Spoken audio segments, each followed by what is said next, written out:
India could split horizontally into two parts as it runs into Eurasia. The movement of the Indian plate that includes most of modern South Asia is causing the Himalayas to grow. This process started around 60 million years ago when the plate first bumped into Eurasia. Scientists from the Netherlands have used the power of an AI simulator to see what this region will look like one day. The computer model showed that the Indian subcontinent will merge with the Horn of Africa in approximately 200 million years. The present-day cities of Mumbai and Mogadishu will become next-door neighbors. They will sit along the newly formed mountain chain scientists provisionally named the Somalaya. On the other side of this geological formation, Madagascar will connect with Sumatra, while Kolkata and the island of Mauritius will occupy the same region. Sri Lanka would cease to exist as it becomes part of the Indian mainland. Further to the north, scientists predict that the Himalayas are going to increase in height in the foreseeable future. As the Indian plate continues to mile northward, there will be major changes to the surrounding landscape. The present fault line will drift further south. Tens of thousands of years in the future, there might be no Nepal. The Himalayan range will have expanded sideways to fully engulf the mountainous country. And there may be way more earthquakes in this part of the world because of this movement. Most researchers agree the speed at which India is moving northward into Eurasia is barely a tenth of an inch every year. Some of them think this is happening because of the plate's buoyancy. It prevents the Indian plate from sinking into the mantle, which gives Tibet its elevated topography. Other scholars believe that the structure is buckling under the pressure. The process resembles what happens to a sheet of paper when you push it horizontally against a wall. As you apply more pressure to its edge, the sheet starts to rise in the middle. In the real world, this bulge would be the Tibetan Plateau. A recent theory gives us the third explanation for the process. Their paper still has to undergo peer review, but the findings are intriguing. The international team of researchers introduced a new concept, the delamination of the Indian plate. This term simply means the separation of layers in a material that is supposed to be bonded together. Think of a sandwich that has cheese and ham slices between two buns. Take one of those layers out of the sandwich, and you get delamination. In geological terms, this process involves the upper part of the plate peeling off and moving upwards. In the case of the Indian plate, this is the section that supports Tibet's elevation. The lower section is denser, which causes it to sink into the mantle. Plate tectonics are, in this way, similar to a layered cake. Chefs place the spongy, denser layer at the bottom, so the heavier top doesn't crush it. Scientists developed their thesis by analyzing helium gases in water samples from the region's hot springs. Helium-3 is a rare isotope that shows that the mantle is close to the surface of the Earth. Researchers measured helium isotope ratios at 200 Tibetan springs. The pattern they saw shows how close the mantle is to the northern Tibetan surface. Further to the south, they found plenty of helium-4, another isotope, which means that the plate is intact. It forms a barrier that helium-3 cannot penetrate, except in one region near Bhutan, in the eastern part of the Himalayas. The seismic activity in the region is good proof that delamination, the sandwich theory, is all real here. And it shows us that the mantle is intruding from the eastern side of the plateau. This concept puts under question the old, established ideas about tectonic plate behavior. The scientists behind the study suspect that the unique shape of the Indian plate contributes to the delamination process. It's the thickest at the northernmost point and the thinnest on the sides. If it's all true, it will mean that the continental collisions have a more dynamic and complex nature than geologists previously believed. Scientists still don't have enough hard evidence to prove the correctness of the new theory, just hints.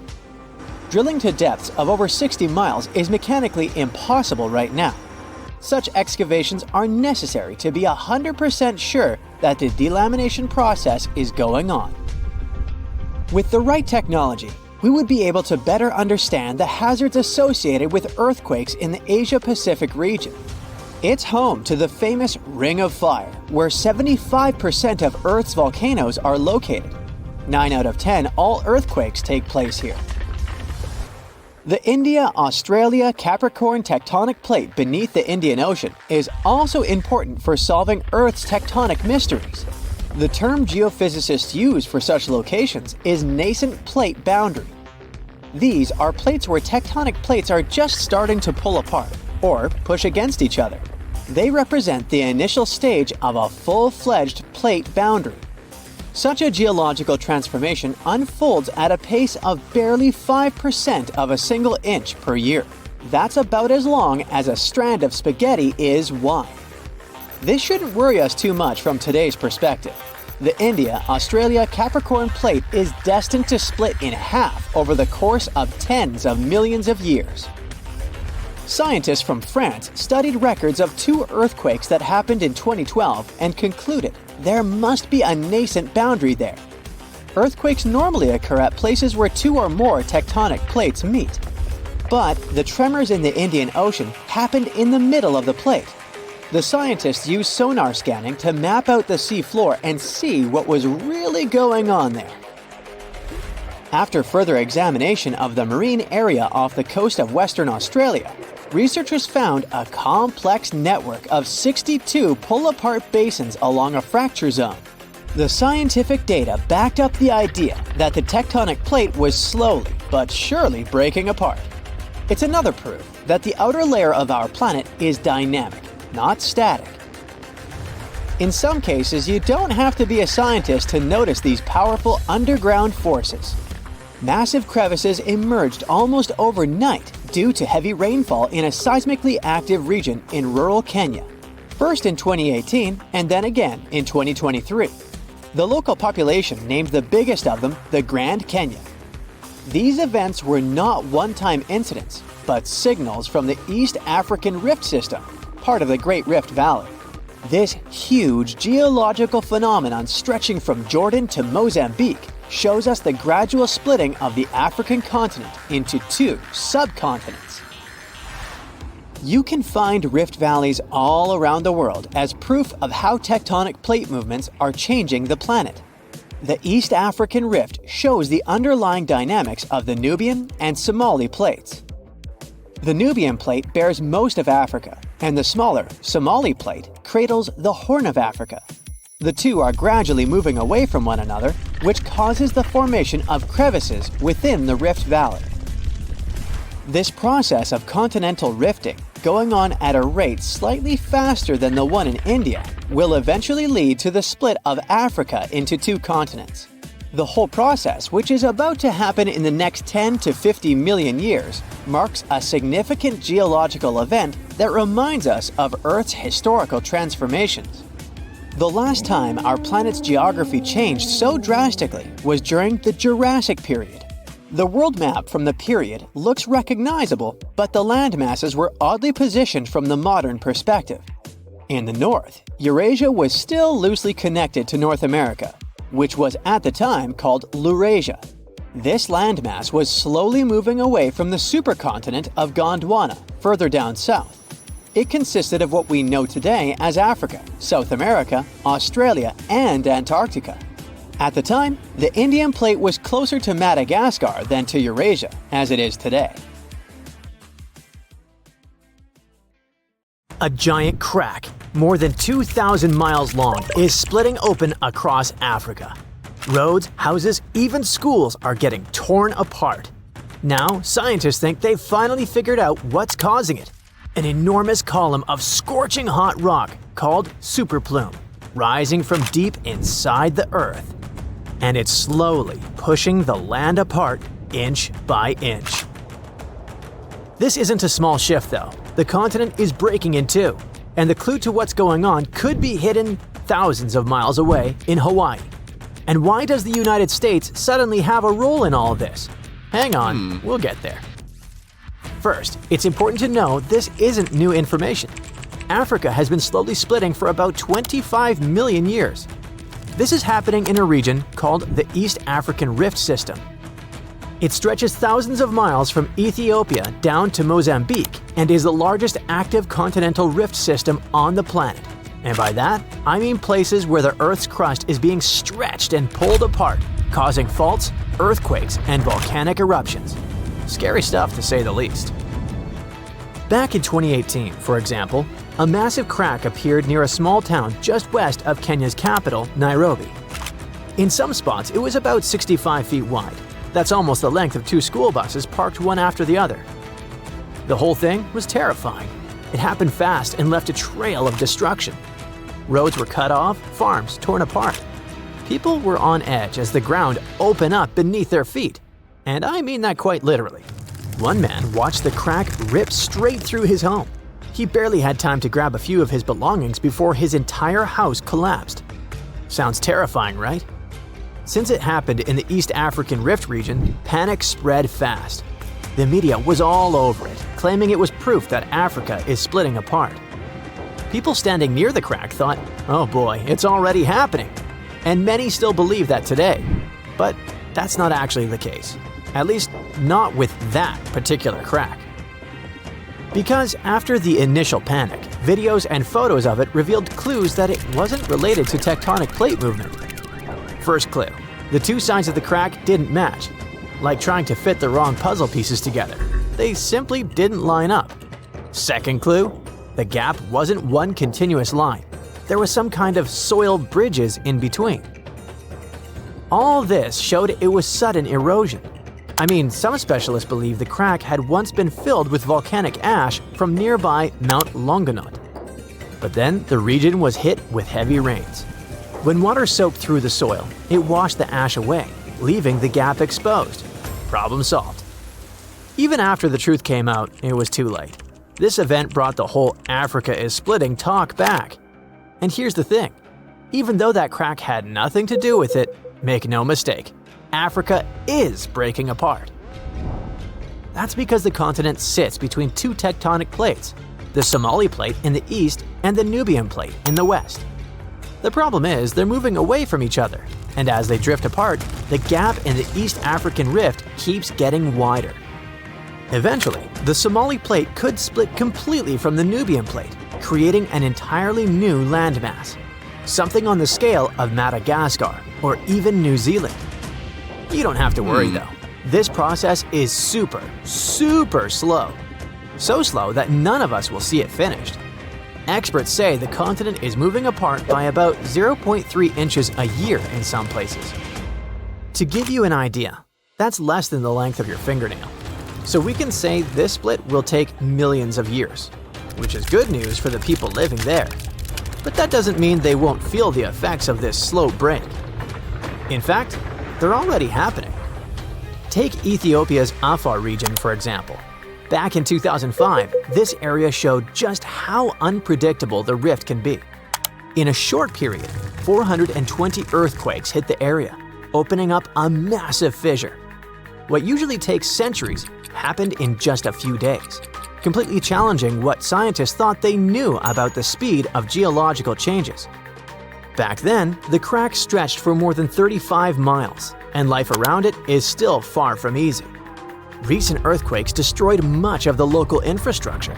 37 schools were damaged, leaving 5,000 students without classrooms. And that was just one part of the damage. As the tectonic plates keep moving apart, water will eventually flood into this region, creating a brand new ocean, according to some predictions. Countries like Zambia and Uganda, which are landlocked today, could one day have a coastline. That could be great news for them, as it might open up new trade routes and completely reshape their economies. Don't get too excited though. We won't be diving into the waters of this 6th ocean anytime soon. The splitting process will take another 5 to 10 million years.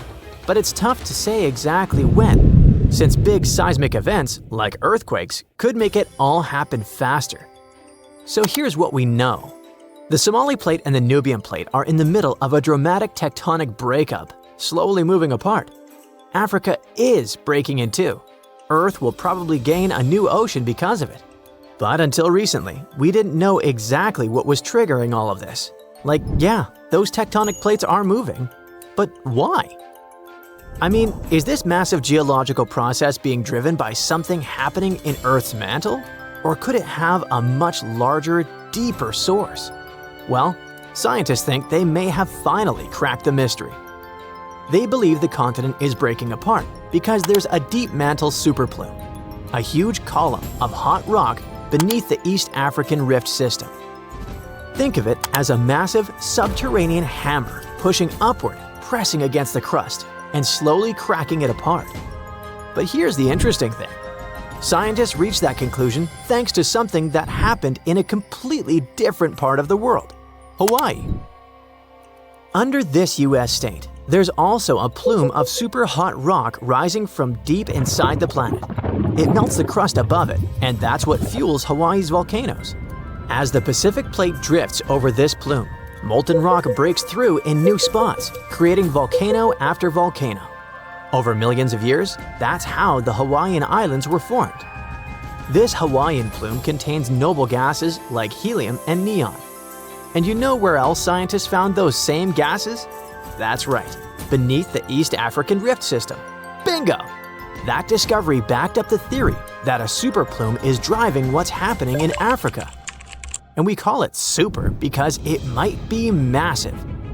You see, these same gases have been found in volcanic rocks from Kenya all the way down to Malawi.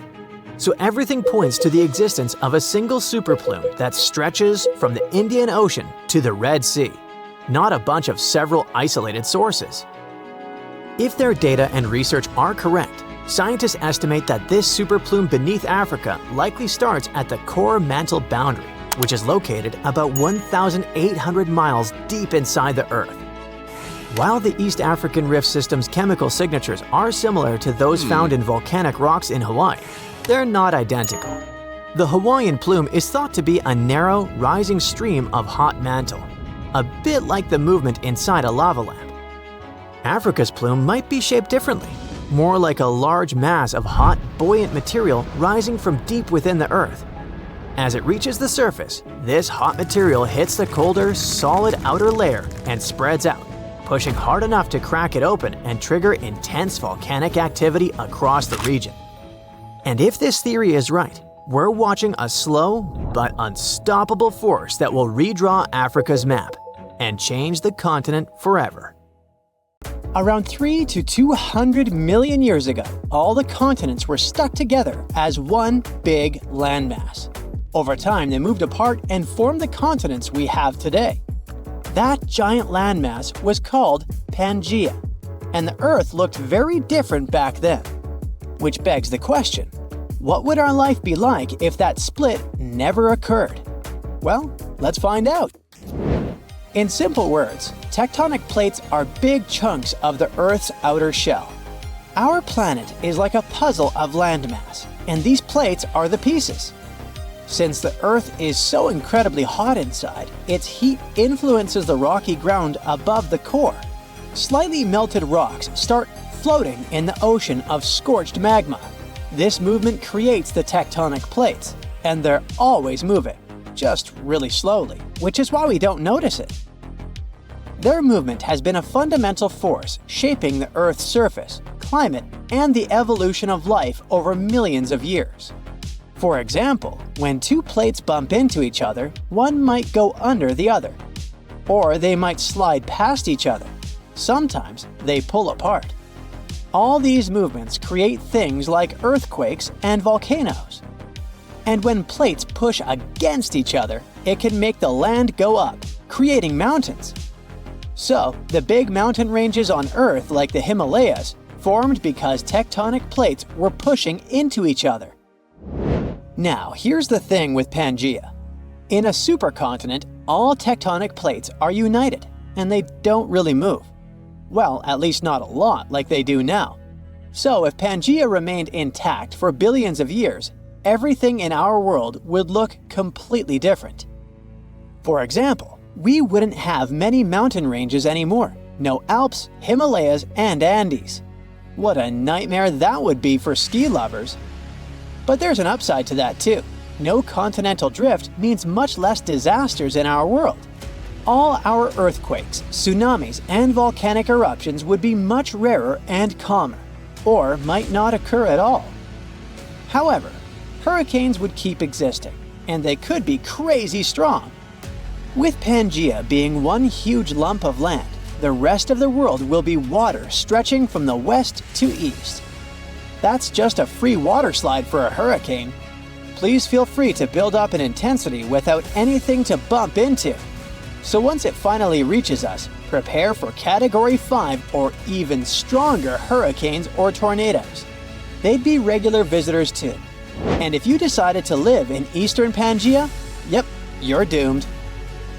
The way the continents are arranged also affects how the oceans move and the weather behaves. In Pangaea, the climate would be very different across the globe. The middle of our supercontinent would be super weird. Right in the center, we'd have a huge dry desert. But there would also be dense, cool rainforests along the borders of this desert. Why? Because Pangaea is so massive and rain from the ocean wouldn't reach far enough inland, so it would be stacking up around the edge. This would make some parts of the land not so great for anything. Rain and water would wear down the land, flattening hills and carrying away soil over a long time. Eventually, Pangaea might even shrink and disappear underwater.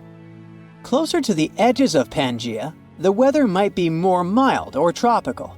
Up north, it would be warmer than it is now. And finally, we'd have some understanding of seasons, but we'd have no idea that it becomes harder for you to breathe as you go higher. So, how would all this affect living things? Well, bad. Pangaea would be awful for the variety of life on Earth. History shows that having separate pieces of land is very important for life. It was a big reason why new kinds of species appeared. For example, Madagascar, an island that broke off from Pangaea, was isolated for millions of years, which is why it has many plants and animals not found anywhere else. Fewer isolated lands like Madagascar and Australia mean less cool and unique plants and animals. The climate problem doesn't go away either. Almost all Pangaea would be hot and dry inside, but it wouldn't be all too boring. There would still be some environments for animals to live in. Reptiles like dinosaurs might do well in this kind of climate. That's one reason why dinosaurs thrived when the whole world was one big landmass before mammals came around. Also, this might push for the development of creatures that can live in water. They'd be more diverse and bigger in size. So basically, Pangaea is a master of creating Earth as dangerous for humans as possible. With all this in mind, let's finally see how humanity's doing, assuming that we survived and evolved. First of all, where would your country be located? In theory, you could take a road trip from Brazil to Canada, because they'd be part of the same huge landmass. North America would be right here, and Europe would be just east of it. Most of Asia would be up north, and Antarctica would stay down south. Australia would still be in the middle of nowhere. A literal Antarctica would be closer to everyone than Australia. That's assuming that countries stayed the same. And hey, cool news! All our modern countries might not exist at all. Okay, that didn't sound as good as intended. More precisely, the countries would have completely different boundaries, and the world would be much more peaceful and united. Let's see. First, we'd form some tribes. But since we would share the land, we'd have to compromise. We can't all have the only coast or only inland regions.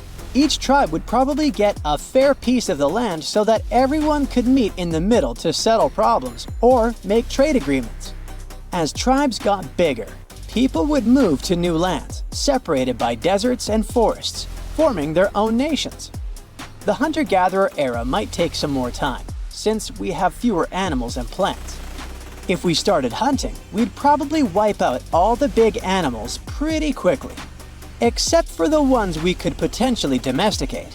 Imagine having dinosaurs as pets! But the whole supercontinent would quickly enter the agricultural era, because whatever technologies we discover, we'd share them with each other right away. The main difference would be that during our age of exploration, there would be mostly small, isolated islands to discover. Travel and trade would be easier too. Cultures would be less distant from each other compared to our world. For example, right now, Native American culture is very different from Pacific Island culture because they've been separated by water for a long time. But on Pangaea, cultures might form a continuous line from the southern tip to the northern tip, which means all cultures would be very closely related. And that wouldn't be the only similarity. Our appearances would be very much alike as well. Since Earth is still tilted on its axis, the very north and south will stay cooler. So even though some people would still have white skin and blonde hair, in general, everyone would still have less melanin.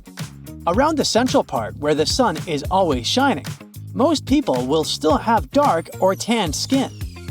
This could create a more similar world where people could see themselves as global citizens and Earthlings. The sad part is, we probably wouldn't be as motivated for technological progress as we are now. All the land is already known. There's no need to explore. The weather is mostly good and warm. The crops are growing well, the neighbors are hopefully peaceful, which is why humans would be fine with things as they are.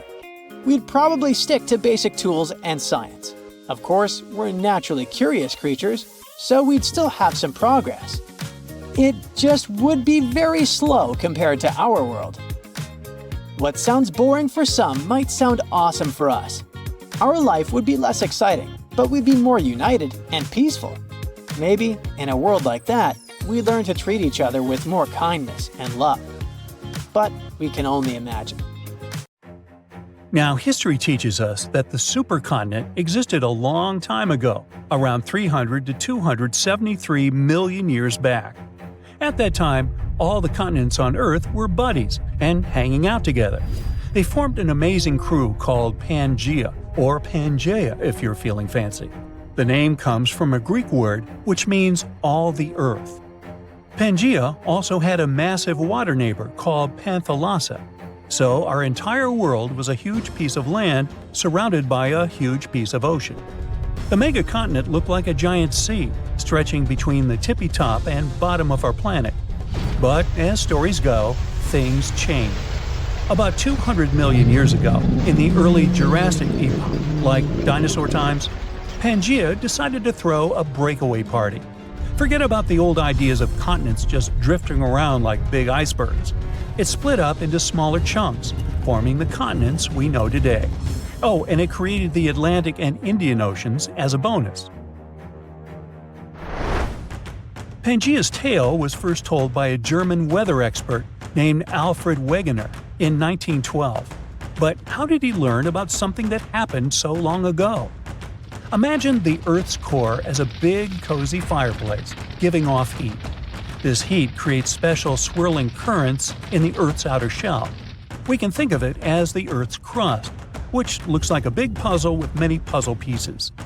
The hot currents make these puzzle pieces, called crustal plates, move around. Sometimes they push apart, sometimes they crash into each other, and sometimes they slide past one another. It's like a fantastic dance party that goes on beneath our feet. One day, Wegener looked at the shapes of the continents and thought that, hey, those coastlines of South America and Africa kind of fit together. And they really did. So he imagined that way back, all of the continents hung out together as one big landmass. But he couldn't just go and say that without any proof. So how do we know Pangaea really was a thing? Well, there are some clues that brought us to this amazing discovery.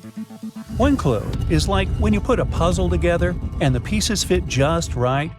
Take a look at the shapes of today's continents. You'll notice that they could fit together almost like a perfect match.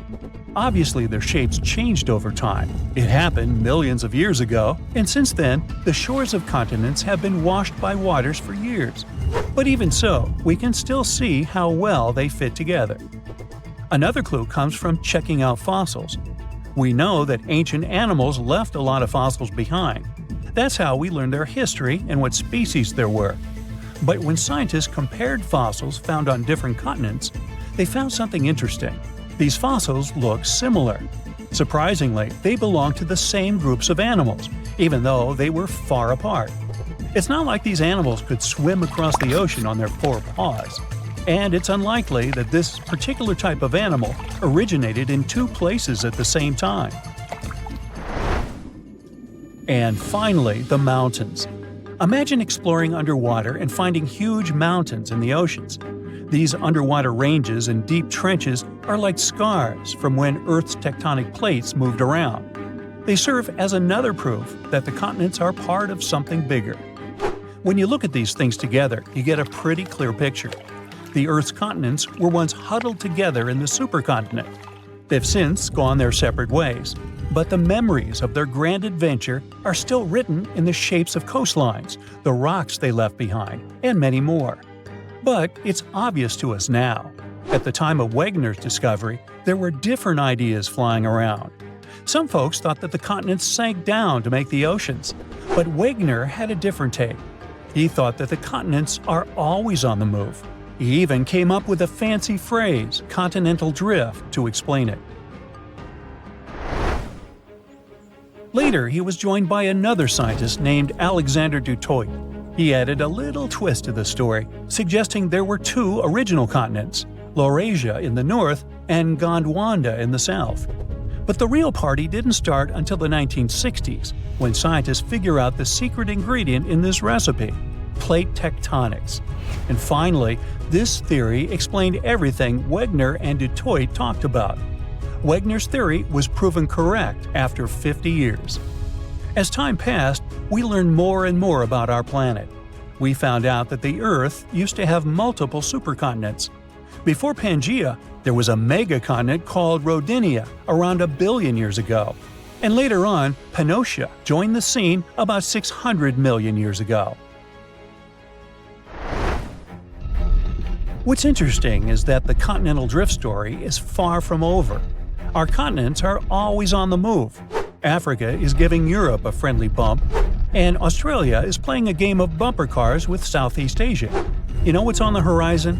Another supercontinent. So, how will this next supercontinent come together? Well, there are 4 major possibilities: Novo Pangaea, Pangaea Ultima, Orica, and Amasia. These might sound like superhero names, but they're actually ways the puzzle pieces could fit. Let's look at them all. First, Novo Pangaea. You know how there's the Atlantic Ocean on one side and the Pacific Ocean on the other? Well, if these oceans keep doing what they're doing now, the Atlantic will keep opening up while the Pacific squeezes in. If that happens, the Americas, North and South America, will give each other a big high five. And Antarctica, that icy land way down south, will join the fun too. It'll be drifting northward. Next, Pangaea Ultima. In the future, the Atlantic Ocean might get tired of being so wide. It might decide to slow down and shrink a bit. The Americas and the northward drifting Antarctica will probably crash into Africa and Europe. And just like that, a brand new supercontinent forms. There are these spots where the ocean floor is sliding underneath the land. It's like a secret underwater passage. These spots are called subduction zones. So if these secret tunnels will be spreading and spreading all along the east coast of the Americas. The Americas, Europe, and Africa might come together again, and they'd form a supercontinent. This supercontinent would be surrounded by the Pacific Ocean. The next possible supercontinent is Orica. In this scenario, the Pacific and Atlantic Oceans might decide to take a nap and close up. But don't worry, because when one door closes, another opens. In this case, a whole new ocean would pop up to replace them. Imagine a big crack in the ground cutting through Asia, like a zipper opening up. This crack is called the Pan-Asian Rift, and it would become a brand new ocean. With this new ocean comes a new supercontinent, Orica. Australia is currently drifting northwards, like it's trying to find a nice spot at the center of our planet. East Asia and the Americas might join in from both sides. After that, Europe and Africa might link up with the Americas, and boom, Orica. And finally, Amasia. It might form if some of the tectonic plates go north. They can take continents like Africa and Australia along for the ride. They'll be hanging out around the North Pole. All the continents except Antarctica might come together. And even though they might gather around the North Pole, they won't close off the oceans. The Atlantic and Pacific Oceans would still be open for business. How this grand reunion happens depends on the Earth's tectonic movements. So far, we believe that Novo Pangea is the most likely scenario. It also depends on what exactly happened to Pangea after it broke apart. And when the new supercontinent appears, what's going to happen with the weather? How will the ocean behave? And what about the animals and plants? These questions all light up our minds. Who knows? Maybe someday our descendants will look at the world map and see this incredible journey come full circle. So keep asking curious questions and stay tuned for the next 100 million years. Do you know how many continents there are on Earth? That's an easy one, 7. But wait a second, aren't Europe and Asia one large continent, Eurasia? It looks so when you look at the world map. Well, scientists think differently. They don't just look at bodies of land sticking out of the sea. Geoscientists study the types of rock that continents are made from. When you see the world from their perspective, the number of continents actually increases. Yes, they are not a myth. Lost continents exist, or at least they used to. They are hiding under other land masses. Peekaboo! Researchers have recently discovered one continent just like that. It's called Greater Adria. Sound familiar? Yes, it has something to do with the Adriatic Sea. This lost continent is completely buried under Europe. It collided with Europe and started to sink under it a long time ago. Today, it lies beneath Italy, Greece, and the Baltics. Its size and even shape match that of Greenland, the world's largest island. But how did geoscientists find Greater Adria? It's no longer visible, but it left some clues. Parts of it were embedded in the Alps. Other chunks were incorporated into present-day Italy and Croatia, on the other side of the Adriatic Sea. Limestone rocks from the former continent started to change once they were under the European landmass. Tremendous heat and pressure spread over tens of millions of years changed their structure. Out goes the limestone, in comes the marble. All the Greek and Roman temples you admired on your summer vacation were constructed using this marble. It was sort of a going-away gift from a long-lost continent. Greater Adria camouflaged itself well for thousands of years, but other lost continents were hiding in plain sight. Have you heard of Earth's 8th continent, Zealandia? Probably not, because it sits under the surface of the Pacific Ocean. 95% of Zealandia is now underwater. Can you guess where exactly? Its name is a good hint, under New Zealand. If you open Google Maps, you can see its outline.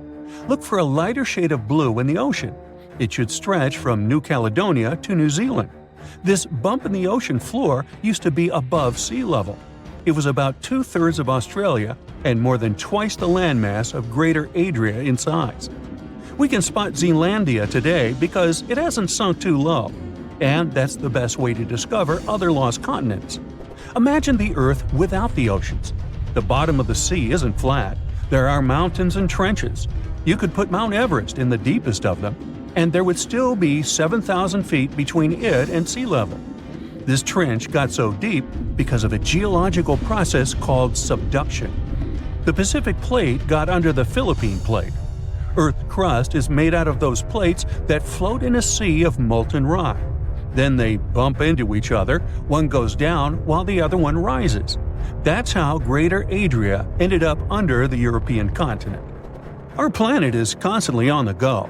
We don't notice this process because it happens deep beneath our feet. 120 million years ago, Australia and Antarctica were a single piece of land. Yep, the coldest and one of the hottest places on Earth were once the same territory. Antarctica said goodbye to Australia, but it didn't leave empty-handed. Today, there is an oceanic plateau in the Indian Ocean. The word plateau comes from French, and it means elevated flatland. And the name of this land sounds like the title of a Hollywood movie, Broken Ridge. Long ago, it was connected to another lost continent. Scientists believe that it made a land bridge between India and Antarctica. What was this land like?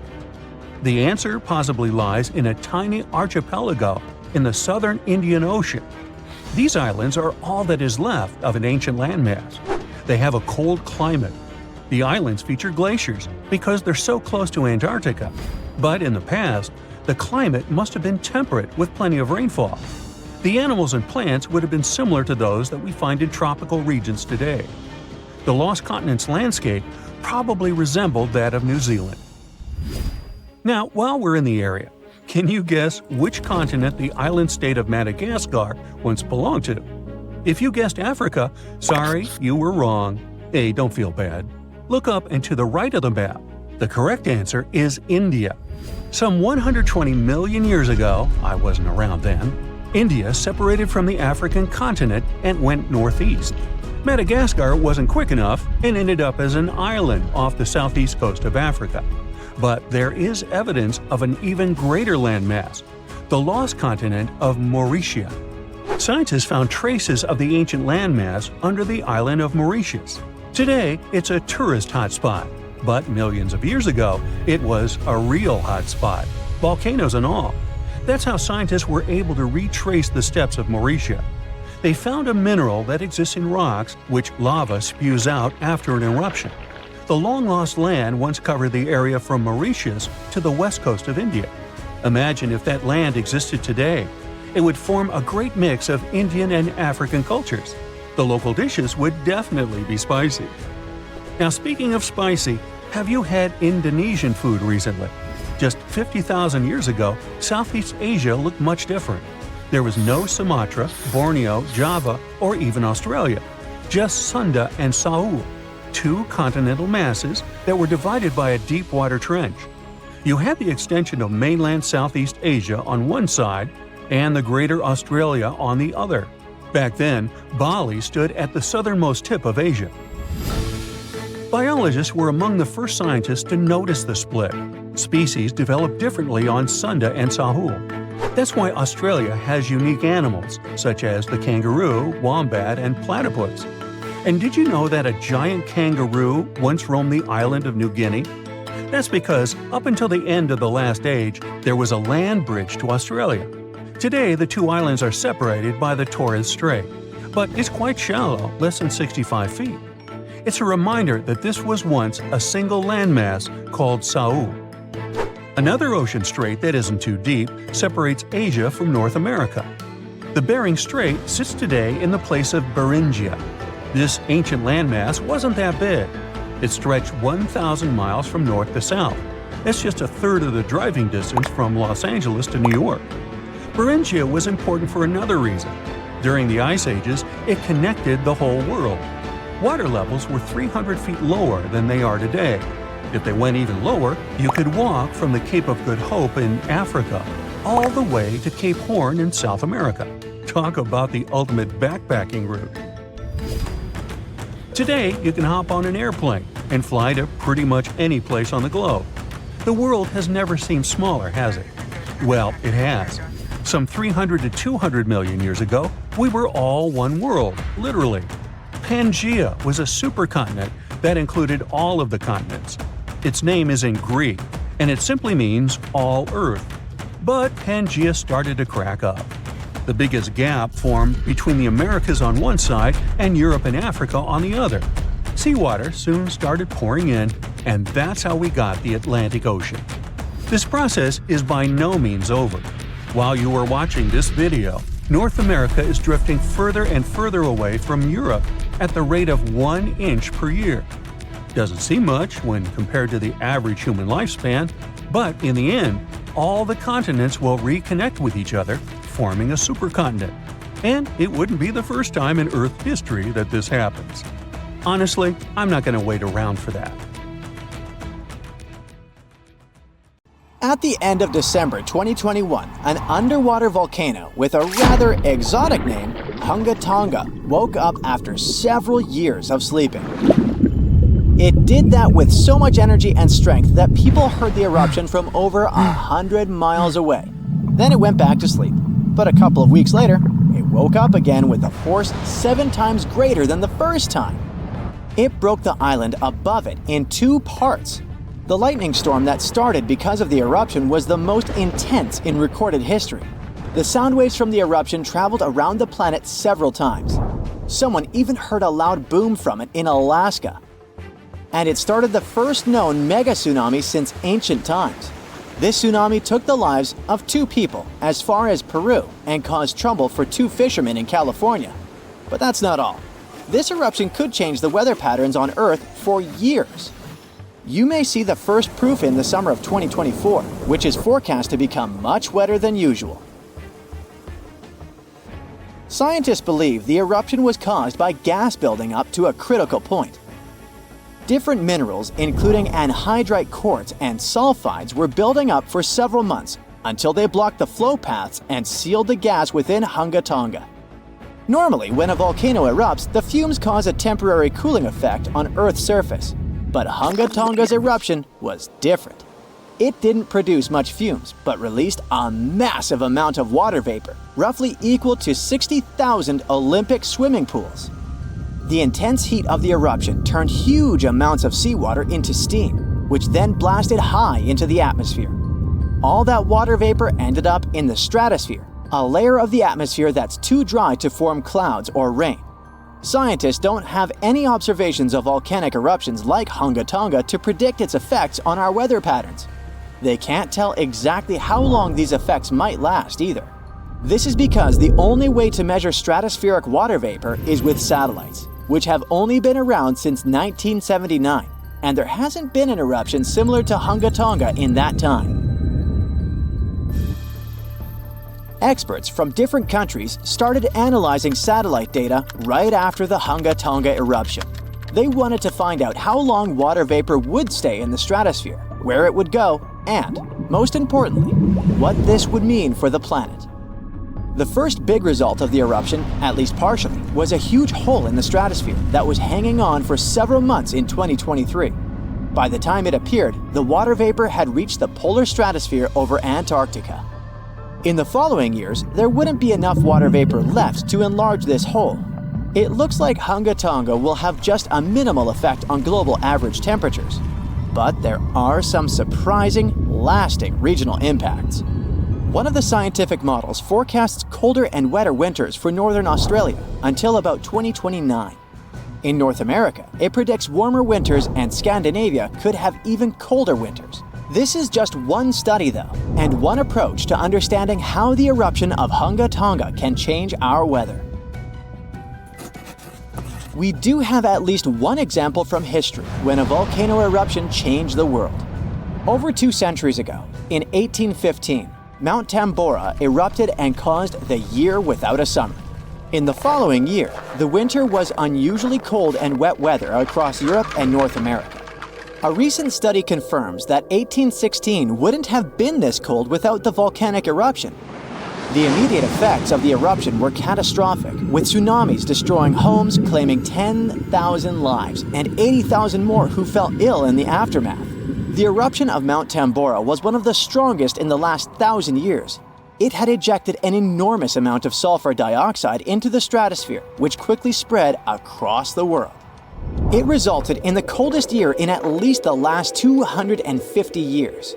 In May, frost wiped out most of the crops in New York, Massachusetts, New Hampshire, and Vermont. By June, heavy snow covered the ground in Albany, New York, and Dennisville, Maine, and New Jersey had 5 straight nights of frost. The cold continued into late summer, which should have been the harvest season. In July, lakes and rivers were still frozen as far south as northwestern Pennsylvania, and frost stayed in Virginia until late August. Temperatures would drop from above normal summer highs to near freezing within just a few hours. The weather was completely unpredictable. Prices of food skyrocketed. The cost of oats for horses, which were the main mode of transportation, also rose sharply. Some people believe this situation inspired Carl Drees to invent the bicycle in 1817 as an alternative transportation method. Tambora changed weather patterns completely for not just 1, but 3 years.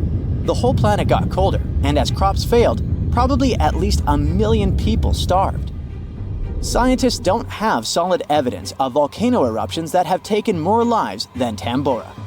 But The Krakatoa eruption in Indonesia in 1883 is far more famous than Tambora because information about it spread worldwide via telegrams and photos. Its final blast was the loudest recorded sound in history, and people could hear it on 10% of the entire Earth's surface. The eruption started a tsunami with waves about half as tall as the Statue of Liberty. Still, it was less powerful than Tambora's eruption. The island that once hosted Krakatoa disappeared in the eruption, but new eruptions began less than 50 years later and created the Child of Krakatau cone in the center of the caldera of the old eruption. The new volcano still comes to life from time to time. Mount Vesuvius's eruption, which took down Pompeii, is one of the most well-known volcanic disasters in history. It took around 2,000 lives, much fewer than Tambora. According to a famous Roman author of that time, the eruption lasted 18 hours. Pompeii was covered by a layer of ash and pumice that was thicker than twice an average human height. The nearby coastline also changed dramatically. In today's world, the after effects of volcanic eruptions are often more dangerous than the eruption themselves. Thanks to advances in technology, we can now predict volcanic eruptions more accurately and use safety measures like evacuations and flight cancellations. But there's still a lot of risk that changes in weather patterns and drought all over the world, especially in areas like India, East Asia, and East Africa that are affected by monsoons. Volcano eruptions can also have effects you wouldn't probably expect, like the evolution of dinosaurs. These guys were once the size of cats, waiting for their time to shine. It came around 230 million years ago. This time is known as the Carnian pluvial episode. Before it, Pangaea was a dry and arid supercontinent. But then, there were 4 major volcanic events that pumped huge amounts of carbon dioxide into the atmosphere. Global temperatures and humidity spiked because of it. These massive eruptions most likely happened because of the Wrangellia Large Igneous Province eruption in what is now British Columbia and Alaska. This prolonged volcanic activity created the right conditions for dinosaurs to blossom and diversify, and also for the rise of other groups, like modern conifers, ferns, crocodiles, turtles, insects, and early mammals. With higher temperatures and more rainfall, terrestrial plants have evolved, and humidity-loving ones have become dominant. Without those changes in the world, we could have a completely different natural history. There's some solid proof that volcanic activity has really changed the weather patterns back then. Scientists have found layers in the Earth's core that show different types of carbon. It means there were 4 massive releases of carbon dioxide into the atmosphere. The data on mercury and carbon together shows that the spike in mercury levels was thanks to a major volcanic event that affected the global carbon cycle, and not just local eruptions. Now, at first glance, it seems like we're on a giant raft called a continent that's just floating around on some molten lava until it hits another continent. Okay, let's make a quick stop at high school science class. Our home planet is like a cake with different layers of ingredients stacked up on top of each other. The Earth's core, mantle, and crust. Hey, where's the frosting? The cake batter on top represents the crust of the Earth, made up of 3 types of tasty rock: igneous, sedimentary, and, say it with me, metamorphic. These rocks are formed in different ways, such as from solidified lava or from the deposits of particles and minerals. The crust is what we stand on, a home to our continents, oceans, and everything we see around us. Then you have the mantle, not the baseball player, the layer that lies right below the crust. Many people think that the mantle is just lava, but it's not quite like that. Just like how you mix different ingredients in the cake batter, the mantle is made up of different types of rocks that are constantly moving and shifting. And finally, we get to the sweetest part of the cake, the center, or in the case of Earth, the core. It has 2 parts, the outer and inner core. The outer core is made of molten rocks and metals that are incredibly hot. Ow! Even hotter than the surface of the sun. The inner core is solid, even though temperatures there are crazy. It doesn't turn into liquid because the pressure down there is amazingly strong. When you see all this, you can easily think that below us there are endless miles of lava and hot rocks. So, how come tectonic plates move at all? The continents don't float on a sea of molten rock. The oceanic and continental crusts really sit on a mantle. Sure, there's a layer of liquid rock in our planet, the outer core, around 1,800 miles below the surface, but it's separated from the surface by the mantle that's thick and solid. So, the Earth's tectonic plates move around because they're on a thick layer of solid rock, the upper mantle. Basically, this rock is under incredible pressure and heat, which makes it flow in slow motion over time. Think of it like honey or syrup that you pour over your cake layers. As you move the cake around, the honey or syrup will also move and flow. Similarly, the upper mantle can flow and drag the parts above it along, just way slower than honey. And the rock is both breakable and flexible. It can crack and break like a cookie, now I'm getting hungry, but it can also stretch and bend like a piece of taffy. When the plates get caught on each other, they can't move anymore. But when they break free, they start drifting again, like puzzle pieces shifting around until they find their perfect fit. Extremely high temperatures and pressure are the reason this flow happens. It's like a big pot of soup on the stove. As the soup heats up, it starts to move around, carrying heat from one spot to another. Is it lunchtime? And speaking of lava, it's not just molten rocks that travel all the way up from the outer core to volcanoes. When tectonic plates come together and one slides underneath the other, they create a lot of heat and pressure while grinding against each other. It's like rubbing your hands together fast and they start to get hot, or when you start a fire with rocks. And as the melted rock, or magma, rises to the surface, it can create volcanoes. Now, long ago, the Earth's land was not divided into continents as it is today.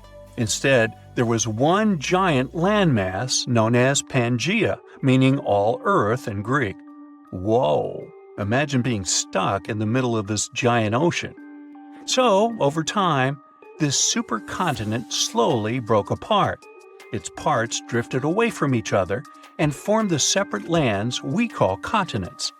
This idea first popped out in the 16th century when one cartographer realized the coastlines of Africa, America, and Europe appear like they could fit together like puzzle pieces. Later, researchers realized the rock composition of their coastlines was similar, which means they used to be part of one giant mass, and they call that the theory of continental drift. At first, people were pretty skeptical about that idea because they didn't know how such massive lands could move around. Now, we'd all be able to explain that part, right? So, the Earth's crust is divided into a couple of large plates and many smaller ones. All of them are still moving, even though it's in slow motion. We can't sense it, and we won't see any particular changes during our lifetime. It's a process that lasts hundreds of millions of years. As the plates move, they interact with one another in fascinating ways. For example, when two plates collide, one may be forced beneath the other, which would help create a subduction zone. Over time, this is the way you get many cool things like volcanic islands, trenches, and even entire mountain ranges. Plates apparently started moving around 3.5 billion years ago. It took them a while to group into the first jigsaw supercontinent we know about called Ur. Today, its remains make up parts of Madagascar, India, and Australia. Pangaea formed 335 million years ago, but it probably won't be the last continent that will form. So, some new generations in the distant future could live on something called the next Pangaea. When the oceanic crust of the Atlantic Ocean slowly takes its place under the continental crust, the oceanic basin of the Atlantic is going to close, which is why the continents will end up pulled together. This means the Americas will meet Africa, and Eurasia will be flipped on its side.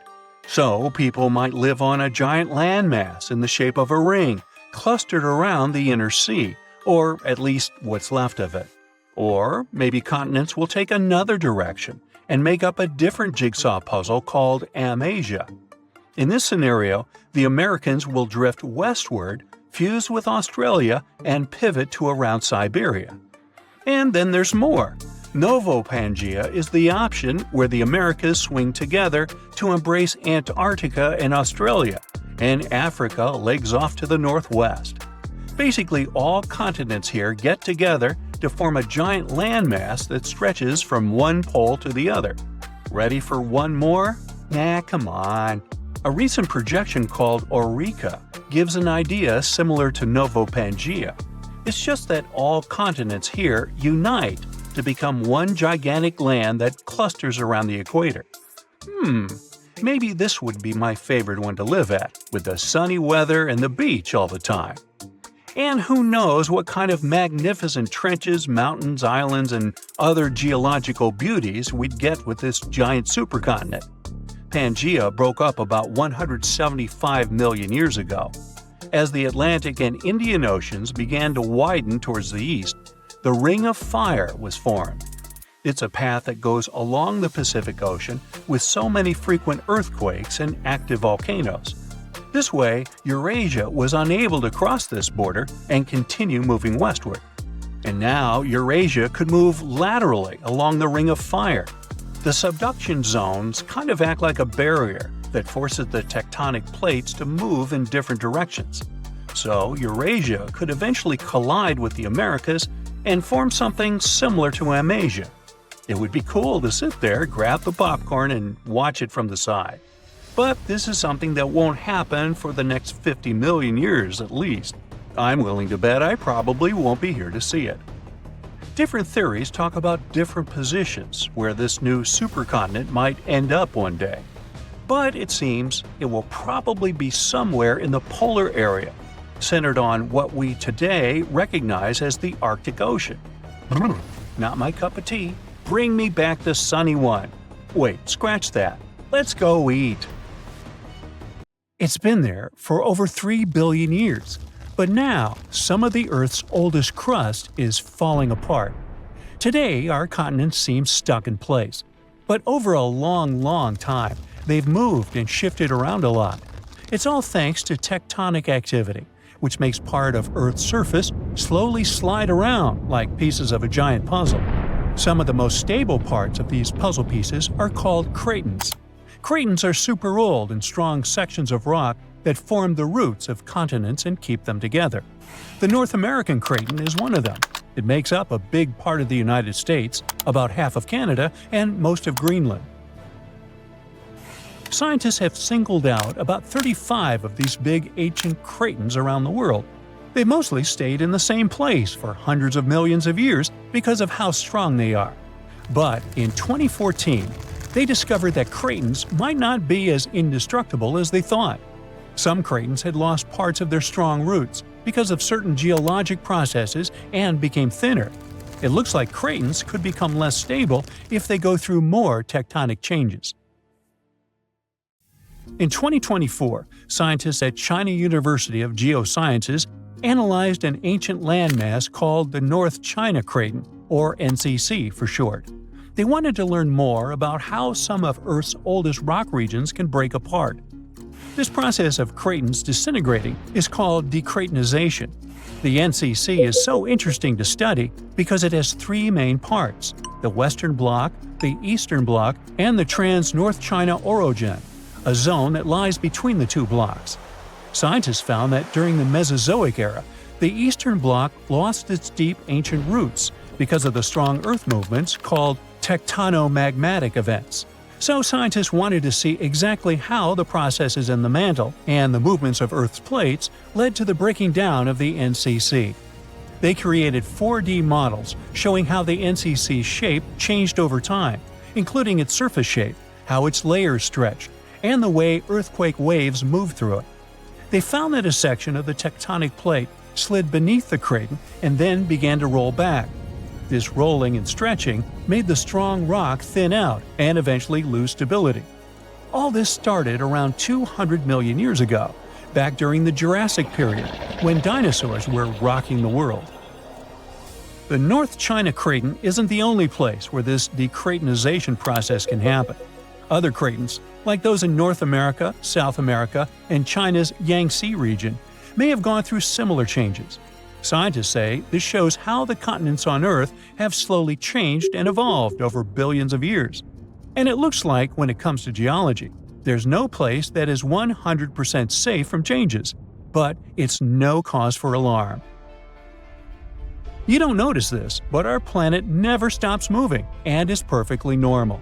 But sometimes, this movement still brings dramatic changes. In 2017, scientists made an official announcement that Zealandia can be called a new continent.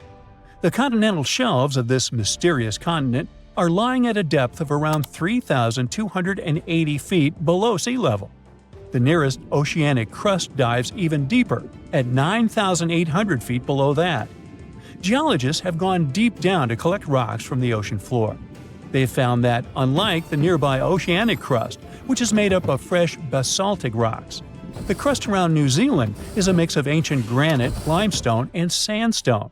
All this screams continental crust. Plus, scientists have discovered a narrow strip of oceanic crust that separates Australia from the hidden land of Zealandia. It means these two are separate continents. 85 million years ago, Zealandia decided to break free from the supercontinent Gondwana. Millions of years later, the mighty Pacific Plate, the heavyweight champion of tectonic plates, decided to take a dive beneath Zealandia's continental crust.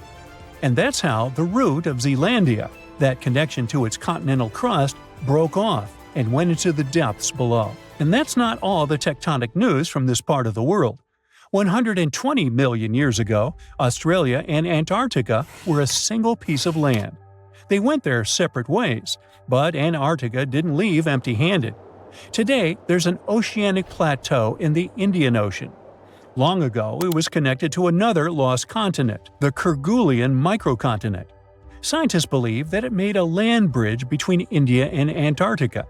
To find out what it was like, we can look at a tiny archipelago in the southern Indian Ocean. These islands are all that is left of the ancient landmass. They have a cold climate and feature glaciers because they're so close to Antarctica. But in the past, the weather here must have been temperate with plenty of rainfall. The animals and plants would have been similar to those that live in tropical regions today. Another lost and found continent isn't hiding in the ocean, but under Europe. It's called Greater Adria, and it collided with Europe and started to sink under it around 100 million years ago. Today it lies beneath Italy, Greece, and the Balkans.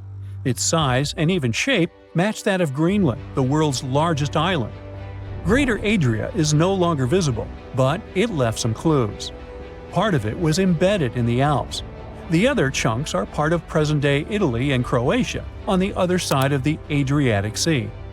Limestone rocks from the former continent started to change once they were under the European landmass. Great heat and pressure spread over tens of millions of years changed their structure. And that's when the limestone left the chat and the marble took its place. Greater Adria wasn't a solid piece of land like the big continent we see today, but more like a giant shallow shelf underwater. Over time, sand, mud, and other stuff settled on this shelf and slowly turned into rock. Greater Adria might have been a little like Zealandia or the Florida Keys, a chain of small islands sitting in a shallow sea. Above the water, there were probably lots of little islands and archipelagos, and beneath the waves, there were colorful coral reefs filled with marine life. If you lived back then and had a scuba tank, it would have been an amazing place to dive and explore. So, with all the things going on with the cratons, who knows? We could see a new continent in the future. Plus, studying the Earth's crust even deeper can change history as we know it. Scientists in Copenhagen have made an amazing discovery about the real birthplace of Scandinavia, and it's not where we thought. After studying sand and rock from remote parts of Finland, they found out that Scandinavia's roots actually came from Greenland over 3.75 billion years ago. This means the area where Nordic countries are now is 250 million years older than the scientists had previously believed. And we now know, thanks to the tiny crystals called zircons found in Finnish river sands. When scientists looked closely at their chemical makeup, they realized the age of crystals matched the rocks found in Greenland, not Scandinavia. They used special techniques to analyze elements like uranium, lead, lutetium, and hafnium, and discovered that Scandinavia's rocky base most likely broke off from Greenland billions of years ago. A small seed of land probably started drifting across the Earth's surface over hundreds of millions of years. This piece eventually settled where Finland is today. Over time, new layers of rock formed around this seed and slowly turned into the Scandinavia we see on maps now. The same study could help us rethink how the continents on Earth first formed. The most accepted theory is that the continental crust began growing right when the planet was formed. But new studies show that the signs of continents only started growing a billion years later. The scientists explain that Earth's continents may have begun as tiny seeds of ancient crust in different places. These seeds grew over time, forming the landmasses we know today. These ancient seeds aren't just found in Scandinavia, but also in Australia, South Africa, and India. Scientists aren't sure if all these seeds came from the same place or if they grew separately in different parts of the world. So there's still a lot to learn, and scientists need to keep digging to figure out if all these ancient seeds are related to each other. Hey, quick question. How many continents are there? 7? Maybe 5? There's no correct answer. According to different approaches, the range is between 4 to 7. But it might actually be as many as 8. Chances are, a lost continent has recently been found between Greenland and Canada. This new continent discovery could also potentially be the key to how microcontinents form. What does this all mean, and what makes this hidden landmass near Greenland so important? Now, if you're like me, and if you are, then there's 2 of us, when you hear the word continent, you probably think of land like Europe or Africa, places above water where people live. But in science, a continent isn't about being above sea level. It's about what the land is made of. Earth's outer layer, called the crust, comes in 2 main types, continental and oceanic. Continental one is thicker, lighter, and made of different types of rock, like granite. The oceanic crust is thinner, heavier, and made mostly of dark volcanic rock. Now, the discovery under the Davis Strait between Greenland and Canada appears to be a piece of continental landmass, even though it's under the ocean. Scientists call it a proto-microcontinent because it began to break off from a larger terrain millions of years ago, but never quite made it. As tectonic plates slowly shifted, the Earth's crust in this region stretched and cracked. One chunk started to split away, but for some reason, the process stopped. It didn't drift off like a full continent, and it didn't sink like ocean crust either. Instead, it stayed right there, floating beneath the waves all this time. This makes it different from true microcontinents, like Zealandia, which have completely detached and now exist as separate tectonic blocks. Zealandia is a submerged microcontinent near New Zealand. About 94% of it lies underwater, but because it's made of continental crust, many geologists say it qualifies as Earth's 8th continent. However, Zealandia is still debated because it's too big to be a microcontinent, and there's no official global body to define its status. There's no global organization like the UN or some kind of international geology council that can declare, hey, this is a new continent. Unlike Madagascar, which is fully above sea level and widely accepted by geologists as a classic example of a microcontinent, Zealandia is still waiting for a proper label. I know you're probably wondering, isn't Madagascar an island? The simple answer is, it's both. It's the 4th largest island in the world completely surrounded by water, but it's also geologically considered a microcontinent because it broke off from the supercontinent Gondwana around 88 million years ago and is made of continental crust, not oceanic crust. Unlike volcanic islands like Hawaii, this isn't just built from lava. It's a real piece of ancient continental crust. So Madagascar checks both boxes: island by geography, microcontinent by geology. And that's exactly why these discoveries can be fascinating. Just like Madagascar stands out above the waves, this newly discovered landmass under the Davis Strait stands out beneath them, thanks to its unusual structure. What makes it stand out is its unusual thickness. Most of the ocean floor is thin, like metal. This is more like packed clay, layered with continental materials. Underneath this cozy comforter, scientists discovered some odd layers of rock, unusual because they're not where they should be. These layers act more like the materials found on continents rather than those typically seen on ocean floors. There are hints of granite-like formations and distinct magnetic properties, which suggest that this stuff is similar to what makes up dry land. The size is also remarkable. The proto-microcontinent is about 12 to 15 miles across, which makes it roughly the size of a mid-sized city, like Manhattan Island that's 6,500 feet underwater. The fact that it sits right under the Davis Strait, one of the widest ocean passages on Earth, makes it one of the largest submerged continental fragments we've found. According to researchers, this landmass began to form between 58 and 49 million years ago, when Greenland and Canada were slowly drifting apart. Maybe they just weren't getting along. Hey, it happens. As they pulled apart, the crust under the Davis Strait stretched, and one of the main fault lines shifted. But the breakup didn't finish. Around 48 million years ago, the rifting stalled and Greenland's motion away from Canada slowed dramatically when it later bumped into Ellesmere Island. It's like a car swerving off and then back onto the freeway, a turn that was never completed. That's basically what happened. A chunk of land got stuck between the motion. It didn't float off into the ocean like a new continent, and it didn't get pulled down into the Earth either. It just stayed where it was, stranded beneath the water. But that's not all. This chunk has its own fault system, and scientists say it actually looks like a miniature version of the San Andreas Fault in California. Now, a fault is basically a crack in the Earth's crust where sections of rock slide past each other. Think of it as a place where the Earth's surface split and tried to slide sideways. In California, this movement still happens today and can cause earthquakes. But under the Davis Strait, it's a different story. The movement started, then suddenly stopped, like hitting pause in the middle of a big shift. It's a frozen moment in the planet's past, preserved right beneath the waves. For geologists, that makes the microcontinent under Davis Strait incredibly valuable. That sudden pause in motion helps explain why some chunks of land break away cleanly, while others twist, stall, or disappear. But this isn't just academic. By studying how continents break apart or stall, scientists can better predict future shifts in land, fault lines, and seismic activity.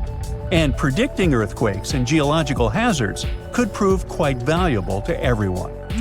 Knowing how microcontinents form could help us anticipate how the planet's surface might shift over millions of years, which affects everything from climate models to resource availability. But even just the technological advancement needed for such discoveries is greatly beneficial. The same tools used to map this hidden land are used for oil exploration, laying undersea cables, climate monitoring, and even search and rescue missions. Speaking of technology, for a long time, this hidden landmass near Greenland remained invisible. Just 10 or 15 years ago, the ocean floor under the Davis Strait was basically a mystery. It's deep, almost frozen, obviously not the easiest place to explore. But today, thanks to modern tools, a new continent discovery could be just a matter of time. Scientists can finally see and hear what's going on under all that water. First, they use seismic reflection imaging. That's a method where ships send sound waves down to the ocean floor and record how they bounce back. Various layers of rock reflect sounds in different ways, which helps build a picture of what's hidden underneath. It's kind of like how bats use echoes to see in the dark. Satellites also play a role in collecting gravity data. This may sound strange, but different types of rocks have slightly different weights. Heavier rocks create stronger gravitational pull, and satellites can measure those tiny differences. Another tool commonly used for these explorations is underwater sensors, which sit quietly on the seafloor and listen for natural vibrations, like mini earthquakes or shifts in rock. These vibrations help scientists figure out what the crust is made of and how thick it is. They're basically ears on the ocean floor. They also most likely used AUVs, or autonomous underwater vehicles, basically robot submarines that can scan the seafloor in high resolution even under thick ice. In any case, Scientists are very excited because this new continent discovery is more than just a geological surprise. It's what they call a natural laboratory. The study of the microcontinent Davis Strait offers a rare opportunity to understand how microcontinents form, evolve, and sometimes fail to fully separate. It also reminds us that Earth's crust isn't as neatly divided as we once thought. Beneath the ocean, there may be other hidden landmasses near Greenland or elsewhere, almost continents just waiting to be found. This lost continent of Canada may not have made it as a fully fledged landmass, but its discovery is already reshaping how we view plate tectonics.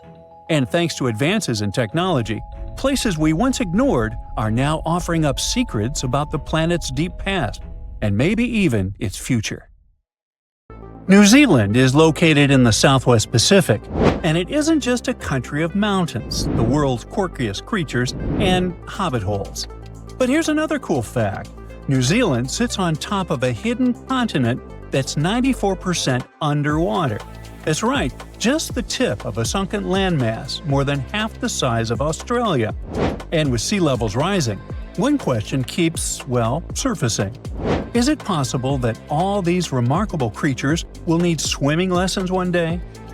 Zealandia is a sprawling, drowned continent stretching from New Zealand to New Caledonia. This underwater region has mountains, valleys, and its own geological personality. But wait, how can something underwater be called a continent? Well, it turns out being underwater doesn't disqualify you from being a continent. It just makes you harder to spot. Most people think of continents as giant landmasses you can walk on. But geologists don't define continents by what's above water. They define them by what they're made of. You see, most of Earth's crust is oceanic, thin, dense, and made of basalt. However, continents sit on continental crust, which is thicker, lighter, and much older. That's the case with Zealandia. Even though it's mostly submerged, it's composed of the same kind of crust as Australia or South America. It has mountain ranges, sediment basins, fault lines, it's not your fault, and even fossils that prove it once had forests and land creatures. Zealandia was above sea level during the age of dinosaurs, and while we haven't found a raptor-like theropod skeleton yet, there's no reason to believe we won't. So how was this discovery made? Since most of Zealandia sits about 1/2 to 1.5 miles underwater, it wasn't easy. We can't drain the region like a bathtub just to take a look. So the answer had to be technology. Scientists used satellites to calculate tiny changes in Earth's gravity to spot what was hiding under the waves. Yep, fun fact, there are satellites that can measure gravity now. For example, NASA's mission GRACE has 2 satellites that find small changes in Earth's gravity. It does this by measuring how far apart the satellites are as they move over different things. Scientists also use sonar to map out the underwater mountains and valleys in 3D. Finally, deep ocean drilling pulled up ancient rock, soil, and even land-based fossils from beneath the seafloor. Physical proof that this wasn't just the ocean floor. Not that scientists use all this tech in that exact order, like following steps on a checklist. It actually took decades of overlapping data from land, sea, and space to connect the dots. By the early 2000s, enough evidence had piled up that some geologists began to speak openly about a possible hidden continent. Still, it wasn't until 2017 that Zealandia was formally proposed as one, backed by clear geological criteria. And in 2023, after decades of mapping and research, Zealandia became the first continent to be fully mapped while almost entirely underwater. But why did it sink in the first place? Long ago, all of Earth's land was joined in a single supercontinent called Pangaea. Around 200 million years ago, I wasn't around then, it began to split apart. The northern half became Laurasia, which included what is now North America, Europe, and most of Asia. The southern half became Gondwana, made up of present-day South America, Africa, Antarctica, Australia, India, and Zealandia. About 85 million years ago, Zealandia broke off from Gondwana. It used to be connected to Australia and Antarctica, but when it split, its crust became too thin and stretched out. That made it less sturdy and more prone to sinking. You can think of it like a piece of ice that floats lower in the water after it breaks off a bigger chunk. Over time, tectonic forces, like plate movement and the loss of its deeper support, caused most of it to sink. It didn't just sink because it was weak, but because it was pulled down by Earth's shifting plates. It settled lower into the mantle because it didn't have the structure to stay higher up. Today, only the highest ridges, like New Zealand, remain above water. That's kind of cool to think about. If Zealandia had never sunk, Wellington would be somewhere up to 9,800 feet high. That's higher than Aspen, Colorado. Now, we know New Zealand is packed with weird and wonderful animals. Birds that can't fly, bugs that glow, sheep that outnumber people. But what about its underwater world? Is it just as special? Actually, yeah. And honestly, maybe even cooler. Zealandia's sunken edges are home to marine life that's just as unique and isolated as the wildlife on land. We're talking thousands of species that evolved in near total obscurity, tucked away on a submerged continental shelf. Think of it as Earth's secret underwater lab. This is all thanks to diverse temperatures and over 50 different habitats in coastal regions alone. Take fish, for example. Some are delicious. But around 300 species found in these waters are endemic, meaning if you don't live near New Zealand, you'll never see them. This cute little fish is called southern lemon sole, and it stands out with its asymmetrical, pancake-like body and the odd habit of burying itself almost completely in sand, leaving just its eyes poking out. And the deeper you go, the stranger it gets. Zealandia's underwater slopes and canyons have creatures that feel like they were designed during a power outage at the Evolution Lab. My favorite is carnivorous sponges. Yep, sponges that eat meat. There are also sea daisies, which are small, flat, round creatures that don't seem to fit neatly into any specific family of animals. Scientists have discovered these unique little animals hanging onto sunken wood more than half a mile deep in the ocean.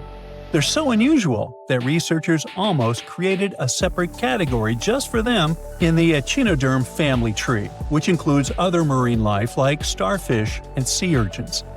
And then there's the New Zealand scamping, a lobster-like crustacean that lives in muddy burrows on the ocean floor. This creature snacks on jelly-like blobs, ghost sharks, and pretty much anything that floats by. Even seaweeds are unique there, although they're not as cool as predatory sponges. Oh, by the way, an interesting fact about the regions close to New Zealand is that they hide active underwater volcanoes. The most famous one is called Brothers Seamount.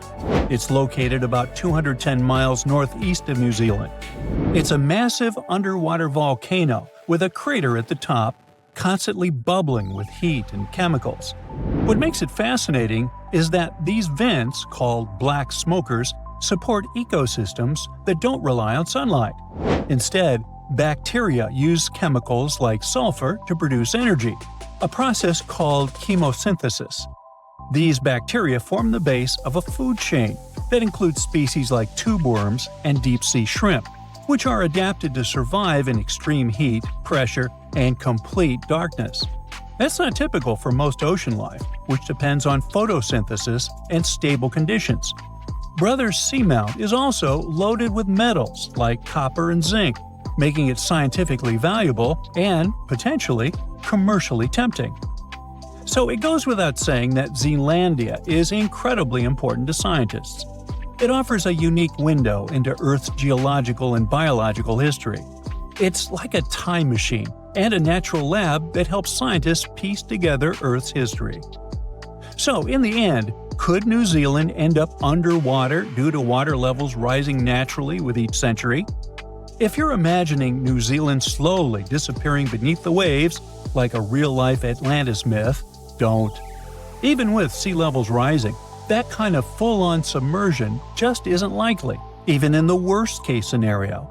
New Zealand's tallest point, Mount Aoraki, stands over 12,000 feet above sea level. For the ocean to cover that, it would need to rise by more than 2 miles. And unless Earth suddenly turns into a water balloon, that's not happening. Okay, but what about sinking? Could it sink like Zealandia did? Zealandia sank because it had a thin, stretched-out crust. It didn't have the strength to stay up. But New Zealand? It's sitting on the sturdy, lifted backbone of the continent. In fact, thanks to tectonic plate collisions, parts of it are actually rising every year. And not just rising, shaking too. Zealandia has active tectonic plate boundaries, which is why the region gets so many earthquakes and volcanic events. So, while Zealandia may be almost entirely underwater, New Zealand is holding its ground, literally. In other words, the Kiwi won't need swimming lessons anytime soon. See how the Antarctic Peninsula looks just like South America, but upside down? This isn't just a coincidence. It's the ghost of a 30-million-year-old breakup. These continents were once connected, but their divorce gave birth to an ocean current so powerful it was capable of completely freezing Antarctica and shaping its landscape. Here's how it went down. Tectonic plates pulled a sneaky move and cracked open a ridiculously narrow passage in the ocean, about only 500 miles wide, forcing 4.5 trillion cubic feet of water to flow inside this geological straw. This was the birth of an ocean current stronger than the Amazon River. This ocean current, called the Antarctic Circumpolar Current, by the way, flows in a circular motion, going clockwise because of the strong winds that blow over there.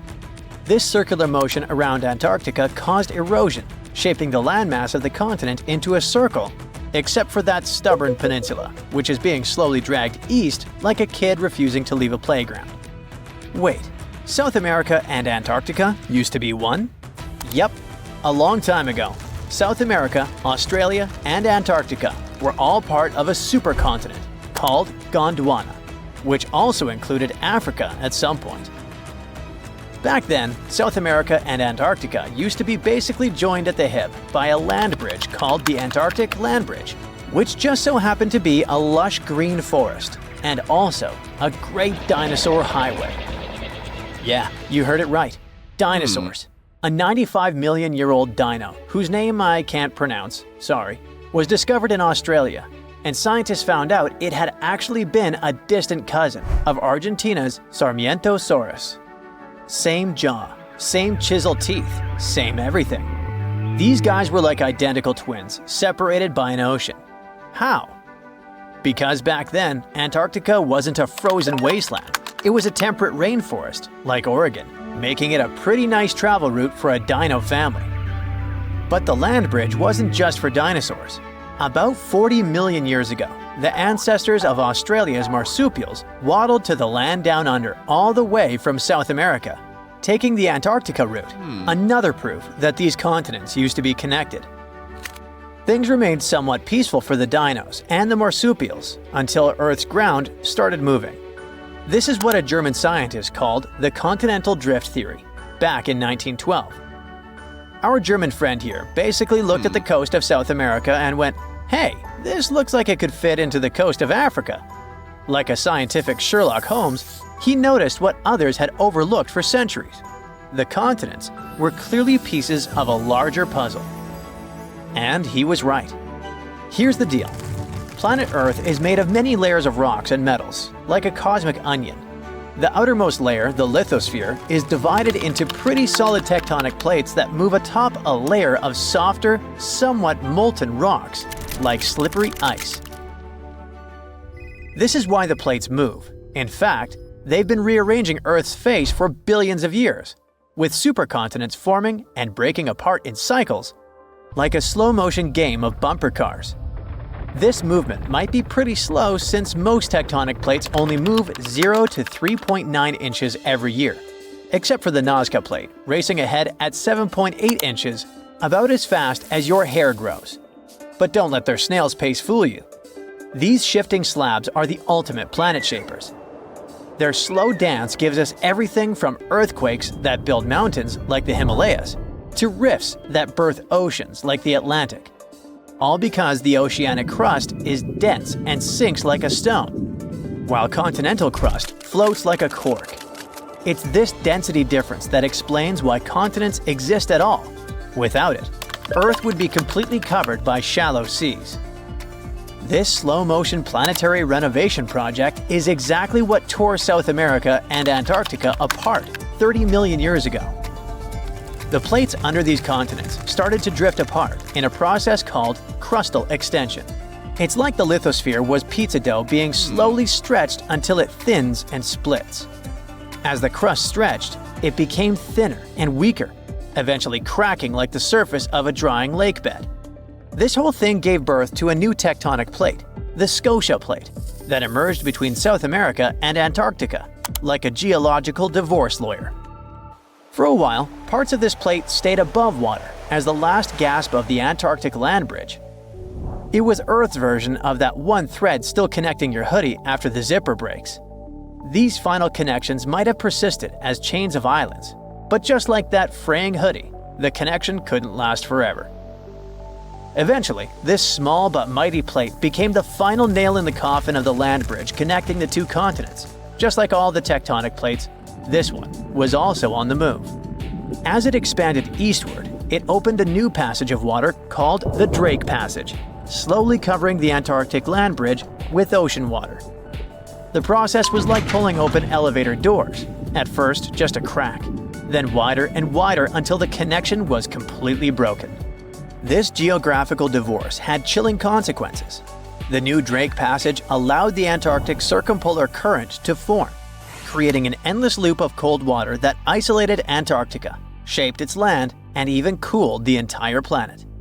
This current acts like a wall around Antarctica, blocking warm water and invasive species while regulating global climate.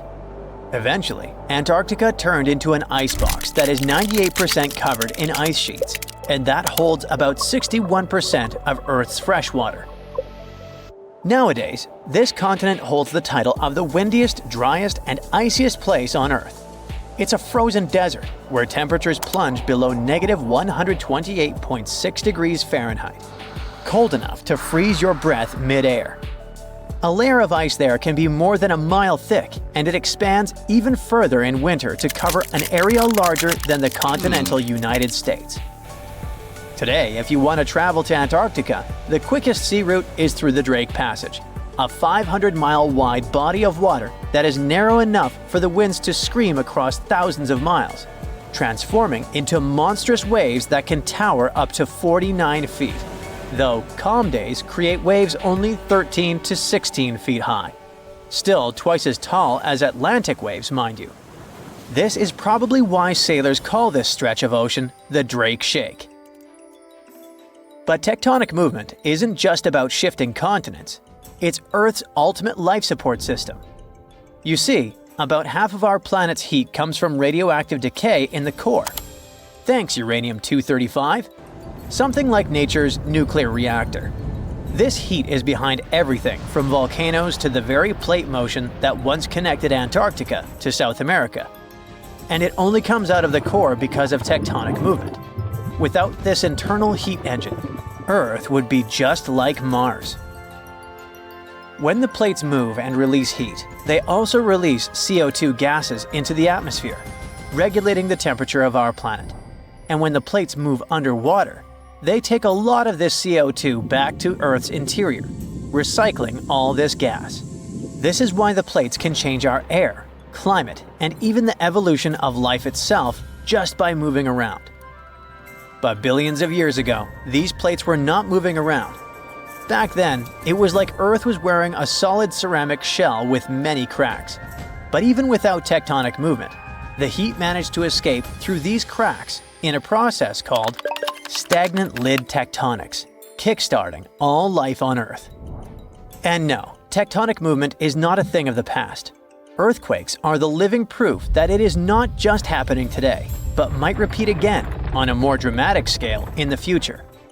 You see, to form supercontinents like Pangaea, smaller megacontinents have to dive beneath another. And scientists predict that a similar process might create a new supercontinent called Pangaea Proxima in 250 million years. By then, humans might be extinct or living on Mars, but Earth's tectonic dance will continue, even without us. Not bad for something that moves more slowly than a traffic jam. Turns out, Antarctica and South America used to be BFFs before all that tectonic drama split them up, like a messy breakup that literally froze one of them out. Now, they just awkwardly mirror each other from across the Drake Passage. Classic exes. A mega drought might hit Australia soon, and this isn't just about a couple of dry seasons. We're talking about 20 years of little or no rain. While Australia could be facing the longest and most devastating drought since official records began, the rest of the world might struggle to buy bread, flour, or cereals.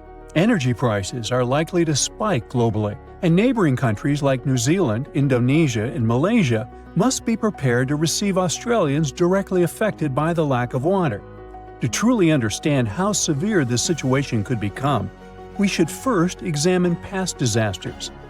First off, Australia is no stranger to droughts, and this phenomenon can happen across their entire territory. From 2017 to 2019, the southeast part of the country went through what they call the tinderbox drought.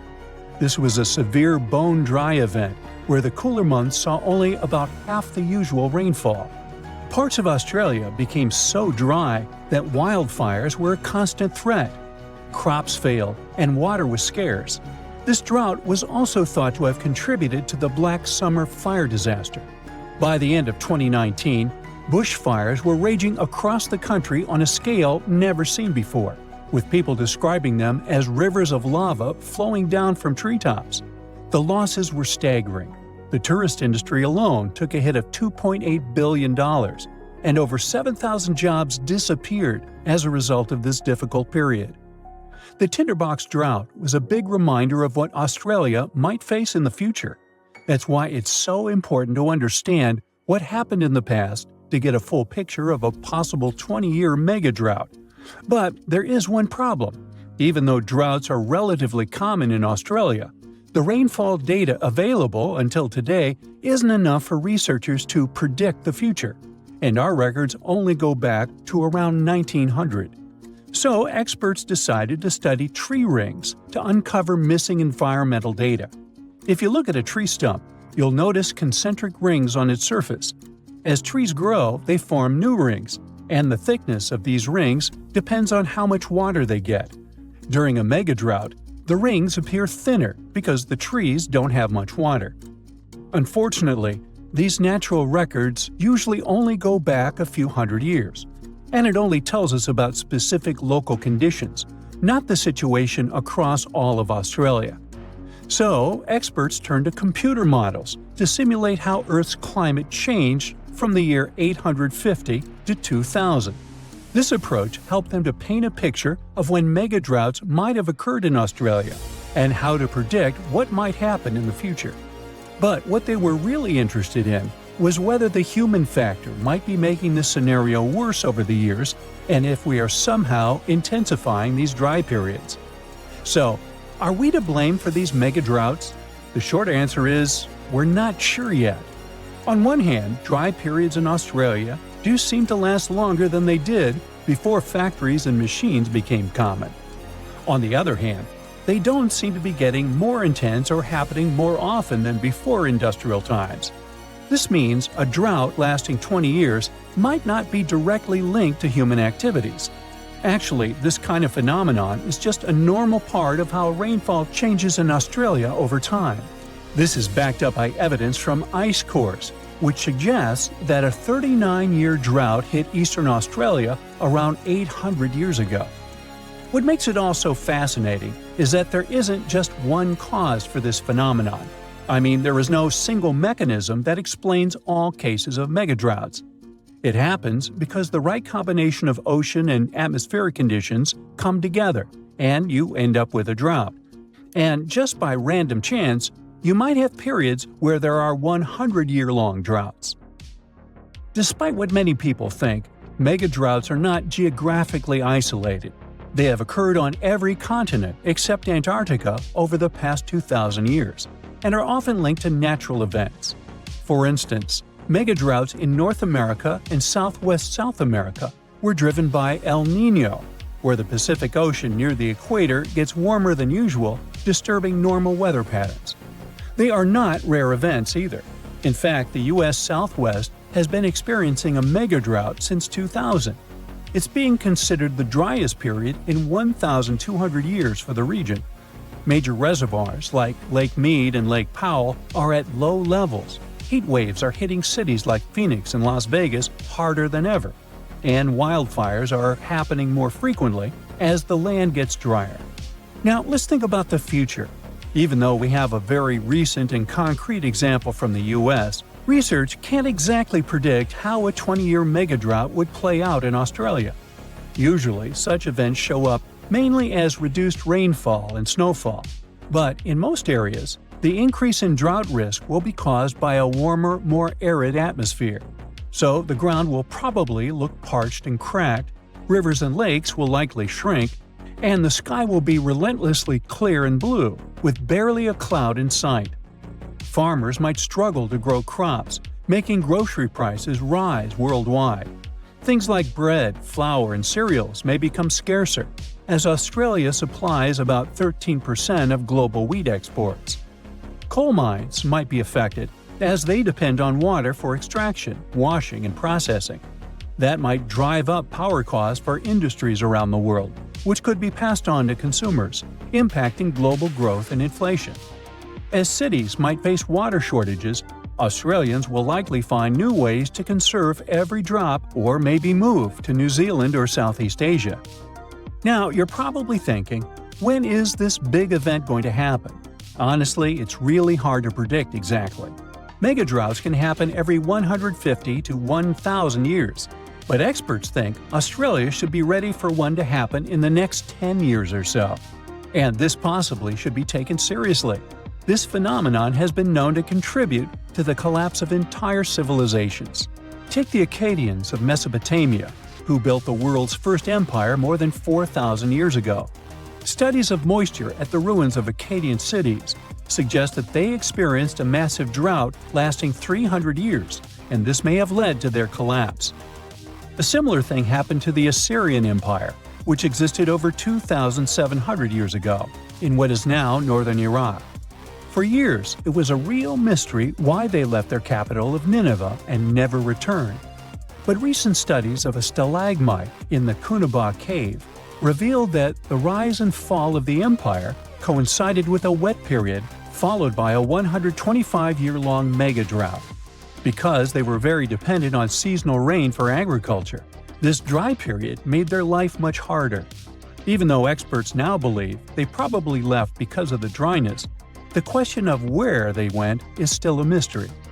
So, yep, mega-droughts may have played a role in the collapse of great civilizations in the past. But on the positive side, we've come a long way since then, and recent climate technologies can help us prepare for events like this. Now that we know a 20-year mega-drought is very much possible and might happen soon, Australia has some time to get ready for it. Developing strong water management plans to mitigate the severe impacts of a mega-drought is more than necessary, and it's also important to create community support networks to provide emotional and financial support to people, particularly farmers, who are more affected directly by this event. If initiatives like these emerge in the coming years, those 20 years of drought could be less intense than most people might expect. So it turns out that you can't drive between South America and North America, and there's a simple reason for that. There are no roads connecting the two continents, not even a rudimentary one. Technically, you could try your luck crossing on foot, but let me tell you, that would be a huge mistake. The region that connects the two continents is called the Darien Gap. It stretches across southern Panama's Darien province and the northern part of Colombia. The only land route there is a 60-mile jungle trek. Crossing it can take anywhere from 3 to 10 days. It depends on weather conditions, how much you're carrying, and honestly, just pure luck. Chance plays a big role here, because this isn't some chill, relaxing nature walk. It's a harsh, extreme environment, known for being completely isolated and one of the most dangerous places on Earth. Still, people seem to forget that and go there anyway. Every year, the number of people crossing just keeps growing. In 2014, fewer than 10,000 people crossed the gap.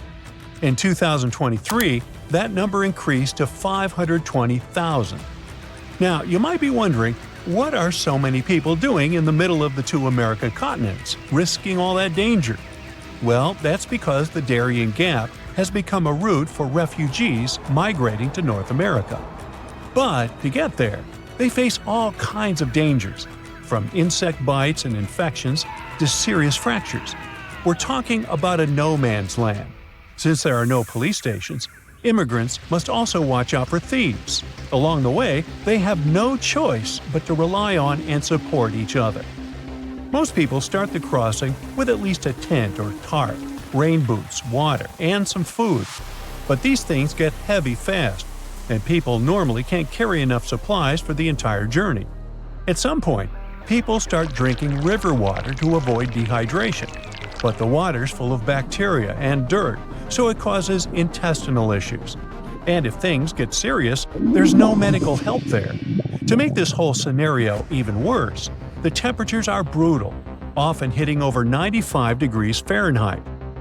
Now, a small subset of people who venture through the Darien Gap are hardcore adventurers and travelers looking for a survival experience in the jungle. But this region is no place for a relaxing vacation. A group of tourists who went there in 2023 ended up getting jungle rot, a fungus that affects the feet.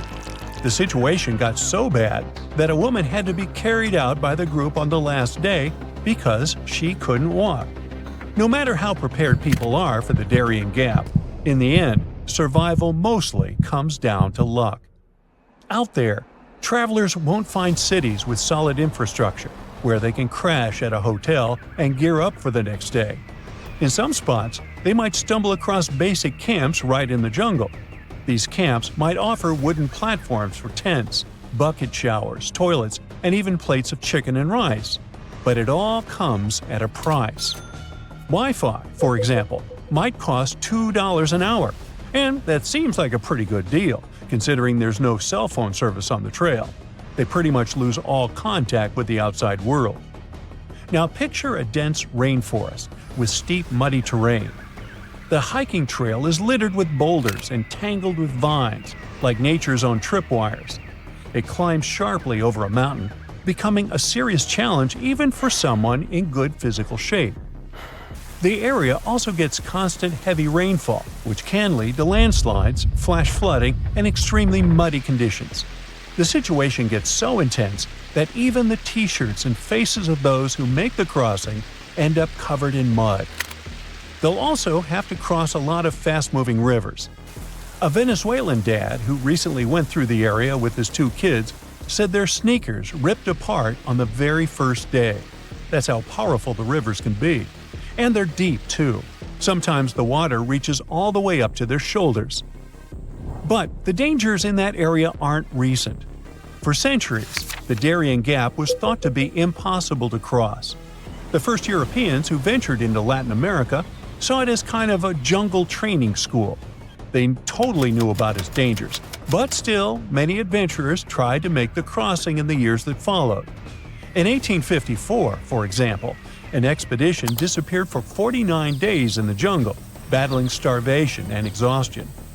Then again, in 1870, a group of 100 men set out to cross it. Even though they were well prepared and carried cutting-edge equipment for the time, they still suffered tremendously during the journey. They had to rely on incredible resilience to survive the challenge. Over the years, people who ventured in often ended up passing away from hunger, thirst, and even drowning in rivers. They also faced the risk of being attacked by dangerous animals like jaguars, white-lipped pecaries, and the fer de lance, a fast, irritable snake that is one of the most venomous out there. The area is also swarming with mosquitoes, which can spread serious health problems. Leaning against trees to rest can also be risky. This jungle is full of spiked chunga palm trees, which are covered in long black spines up to 8 inches long. Unfortunately for us, these spines are covered in all sorts of bacteria. Just brush against a chunga, and you could end up with infected wounds. And yet another danger is getting lost in the dense forest and never finding your way back to safety. These days, though, this risk is a lot lower. Some people have mentioned color-coded markers that help guide travelers and keep them from going the wrong way. If they see blue or green fabric tied to trees, it means keep walking. But if they spot red fabric, that's a sign they're going the wrong way and need to turn around quickly. Since there are so many dangers, why not just build a road through the Darien Gap? While it might seem like a good idea, building a road connecting Panama and Colombia isn't really that simple. The Darien Gap has a humid climate, tough terrain, and constant rainfall, which means any attempt to build a functional road would be highly challenging and super expensive. Even though there have been previous attempts to fill in the gap. See, there's a huge road system called the Pan-American Highway, which stretches all the way from Alaska to the southern tip of Argentina. Nowadays, this highway hits a roadblock right at the Darien Gap. But it wasn't supposed to be like this, as the original idea was for the road to go through there. Leaders from Latin American countries tried to make this plan happen in the 70s, and then again in the 90s. But a lot of people were against it, mainly because they wanted to protect the local communities and the rainforest. Since the Darien Gap is mostly untouched by humans, it's one of the most biodiverse places on the planet. It's believed that 1 in 5 species are endemic to the region, meaning they only exist in that specific area, like the Darien pocket gopher and the slatty slender mouse opossum. A road would have really damaged the ecosystem in the area, so the plans were scrapped. Eventually, an alternative was created to travel by sea. At least 2 companies started a ferry service connecting the 2 countries. However, the business wasn't profitable, and they ended up shutting down. Not long ago, Panama decided to close the Darien Gap route. Now they're sealed off with barbed wire fencing. It might just be a matter of time before other routes are created. But if you are an adventurer looking to visit South America, it's probably not best to wait for that. Traveling by plane to Colombia will always be a much safer option. The floor is lava. Haha, just kidding. But honestly, it's kind of falling apart. You might not feel it yet, but a huge part of North America has already lost 37 miles worth of rock from its foundation. And no, this isn't about earthquakes or giant sinkholes. It's about the continent losing pieces of the very thing that keeps the ground from wobbling around like a bad carnival ride. A team of researchers has just dropped a geological bombshell. Part of North America's ground is thinning out like a very sad, very slow ice cream drip. How do they know?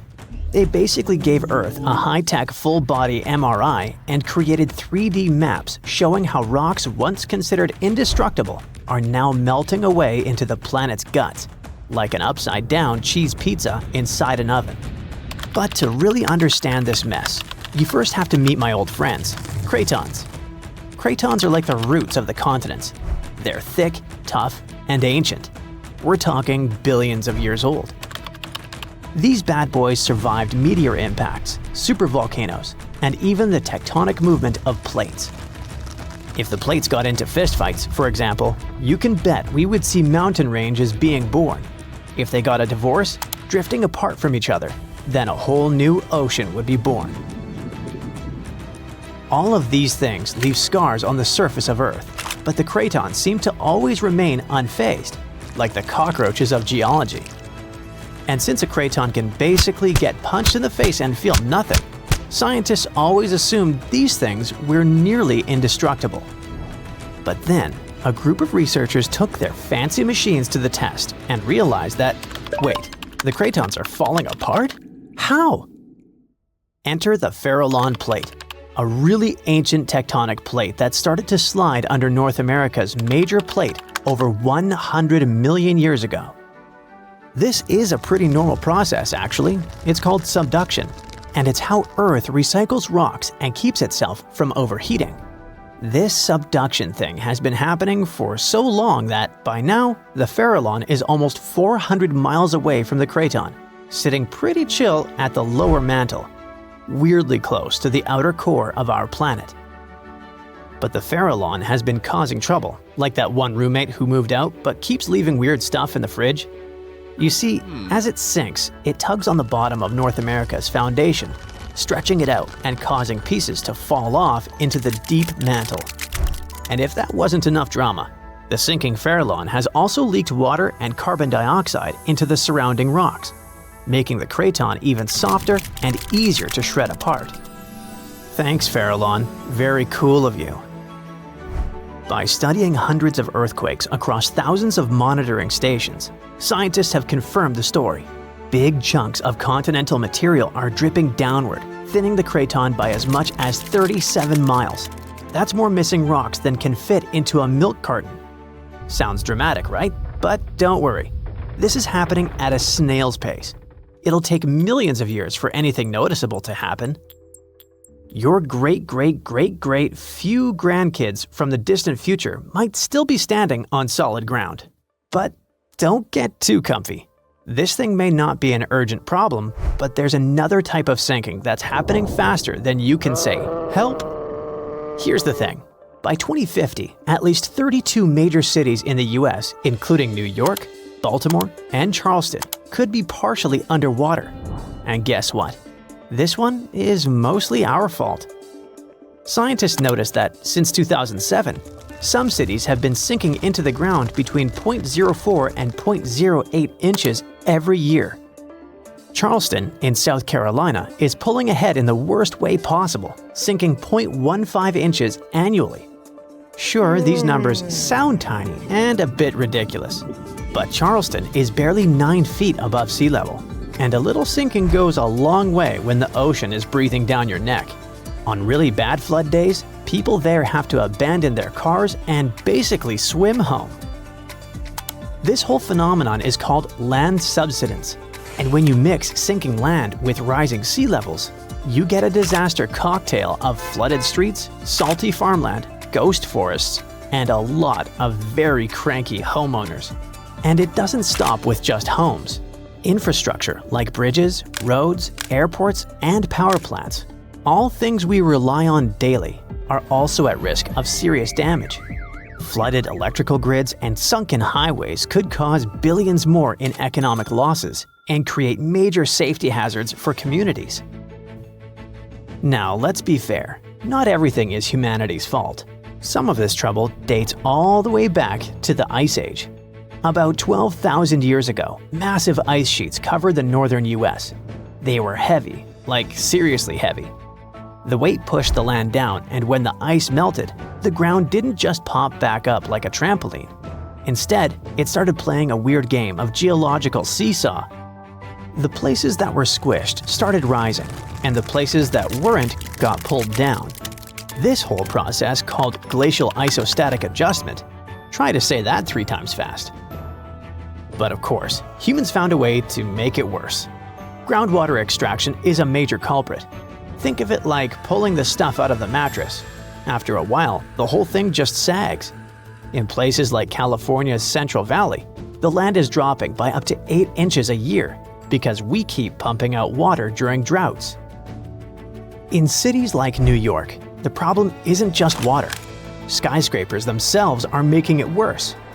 Yep, turns out if you stack millions of tons of concrete and steel onto soft ground, it tends to flatten. And in case you're wondering, the total mass of New York City's buildings is around 1.68 trillion pounds. That's about the same as 3.5 million statues of liberty piled up. With so much weight concentrated over a relatively small area, the underlying soils have no choice but to compress over time. And if you thought it couldn't get messier, think again. We've been building dams, which stop rivers from delivering fresh sediment to coastal areas. That sediment is kind of like Mother Nature's way of fluffing the ground back up. Without it, coastal lands are compacting like an old sponge.